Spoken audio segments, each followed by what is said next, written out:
저희 자유대한 후국단 외 33,278명의 연명부를 첨부하여 이민근 안산시장에게 안산 화랑유원지 세월호 추모시설 건립 계획을 즉각적 철회를 촉구하는 진정서를 제출합니다.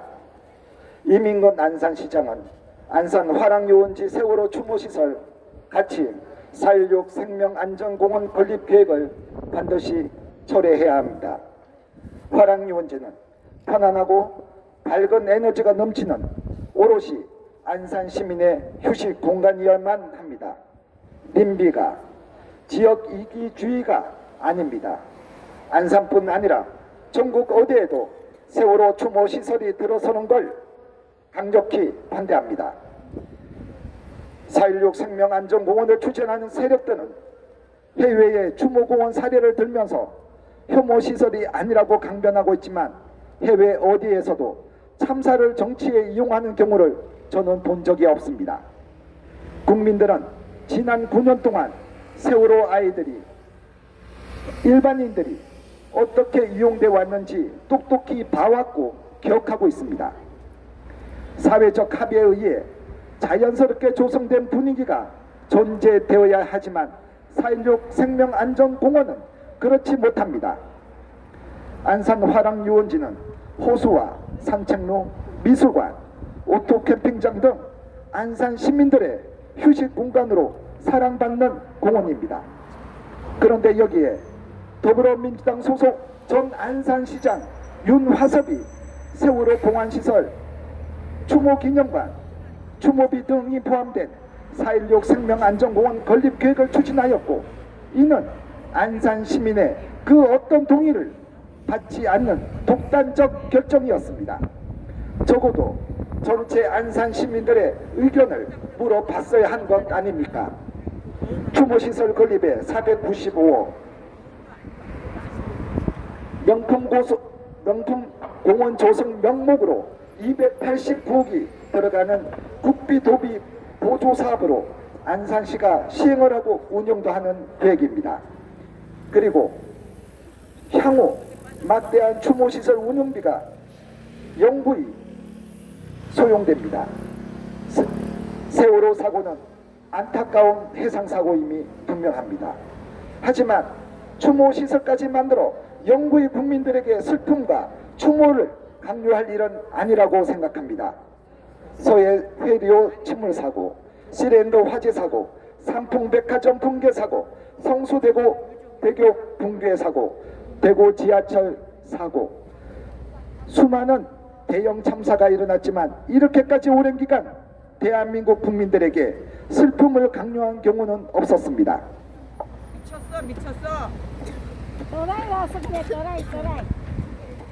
정신병이 왔죠. 세월호 참사 이후 8년 동안 총 9차례 수사와 조사로 할 수 있는 모든 진상 규명 노력을 다했으며, 이 중에 4차례 조사는 문재인 정권에서 이뤄졌고, 특히 사회적 참사 특조위 조사는 3년 6개월 동안 572억 원을 쓰고도 외력의 침몰 원인인지 확인되지 않았다는 애매하고 이상한 결론만을 내렸습니다.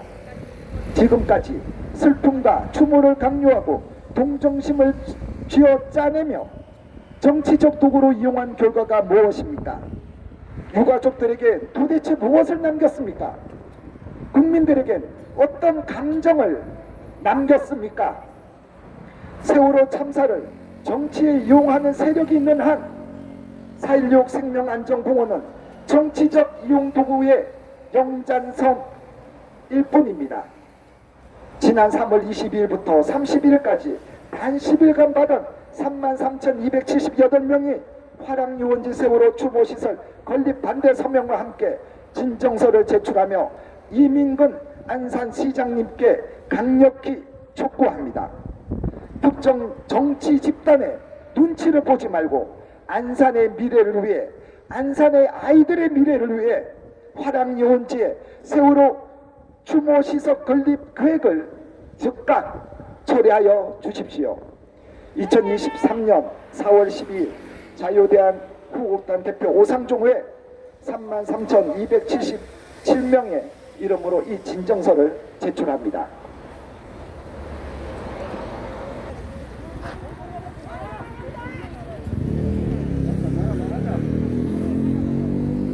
정권이 바뀌었으면 정책도 바꿔야지. 예, 안 그렇습니까? 시장도 바뀌었는데. 제가 지난 일요일 자유당과 함께 상록수역에서부터 화랑유원지 경기도 미술관까지 이 현수막을 게시하는데 정말 많은 사람들이 그걸 보고 그래 추모시설 건립은 아니지라고 얘기를 합니다.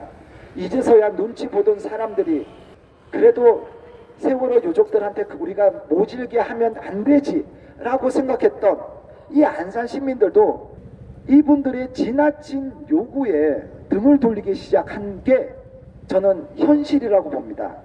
이제 현실을 직시해야만 합니다. 이민근 안산시장님도 더 이상 특정 세력 집단들이 뭔가를 요구하더라도 안산 시민들이 뽑아준 이민근입니다. 이민근 시장을 뽑아준 이유 중에 하나가 화랑유원지 추모시설 설치하지 않겠다는 이러한 기대도 있을 거라고 저는 생각을 합니다. 그러므로 안산시장 윤화섭이가 있었던 그 시절이 아니라 새로 선출이 되었으므로 이 문제는 다시 안산 시민들에게 물어봐서 즉 비용이 들더라도 여러분 800억만 들어가는 돈이 아닙니다. 그걸 건립을 해놓고 나면 우리들의 세금이 1년 예산이 운영 예산이 얼마인지 그 데이터가 나와 있지 않아요. 최소 1년에 수십억씩 들어갈 그 운영비에 그거 다 우리 돈이에요. 안산 시민 모두에게 투표를 통해서 여기에 찬성하는지 반대하는지 이 투표함에 있어서 돈 몇십억이 들어간다고 하더라도 장기적인 관점에 있어서 이 문제는 반드시 짚고 가야 될 문제입니다. 204개의 특정 초중고등학교 대학교가 있으면서 거기에 9만 2천 명의 어린 학생들이 있습니다. 그 9만 명에 달하는 어린 학생들의 사령탑인 교육청을 250명밖에 되지 않는 어떻게 안산시 교육청을 저 250명밖에 되지 않는 세월호 교육교실을 내줄 수 있단 말입니까? 말이 안 됩니다. 거기다가 수백억 원의 국민 세금이 쏟아부어졌습니다. 땅값은 별도입니다. 안산시 교육청의 평균 기준 시가는 2천만 원이 넘습니다. 평당. 지금 세월호 유가족들이 안산에만 현재 이 70만 명에 불과한 이 안산에만 무려 9개의 세월호 시설물을 저는 세월호 참사가 발생했을 때 행복함은 물론이고 사고 현장에 다니면서 참으로 많은 눈물을 흘리며 참으로 많은 기사를 썼던 사람입니다. 지금도 희생자들을 생각하면 감히 이런 마이크를 잡아야 되는 제 입장이 너무나 당혹스럽습니다. 그 복만당을 안산시는 영원히 벽제 화장터처럼 안산시는 이제 안산 납골당으로 50년, 100년 이어갈 것입니다. 또 시장이 이렇게 아닌 건 아니라고 말을 할 수 있는 여러분이 되어주십시오. 그것이 이 납골당이 실행된다 하더라도 그날 여러분이 나는 아니라고 말이라도 했었다는 흔적을 남겨주십시오. 거기서 침묵으로 무시적 동조자가 되어서 안산이 영원한 추모의 도시로 가는 것에서 공범이었다는 그런 슬픈 흔적을 남기지 마시기 바랍니다.